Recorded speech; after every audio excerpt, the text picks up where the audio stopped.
नमस्ते सभी को, मेरे सामने नोबियो म्यूज़िक है और मैं आपको दिखाता हूँ कि इस डिवाइस में स्टेटस बार पर बैटरी प्रतिशत कैसे दिखाएं।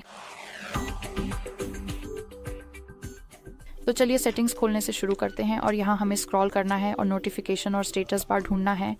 अब चलिए इस सेक्शन में प्रवेश करते हैं। तो स्टेटस बार आइकन और बैटरी प्रतिशत यहाँ है, तो चलिए टैप करते हैं। इस डिवाइस में हमारे पास 4 अलग अलग विकल्प हैं, तो हम या तो केवल बैटरी संकेतक दिखा सकते हैं, बैटरी आइकन के अंदर प्रतिशत दिखाएं, बैटरी आइकन के बाहर दिखाएं ताकि यह बहुत अधिक स्पष्ट हो, या बैटरी आइकन को बिल्कुल न दिखाएं। तो यह पूरी तरह से आप पर निर्भर करता है कि आप कौन सा विकल्प पसंद करते हैं।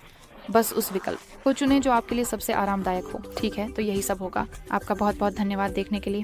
मुझे उम्मीद है कि ये वीडियो मददगार रहा, तो कृपया सब्सक्राइब बटन दबाएं और थम्स अप छोड़ें।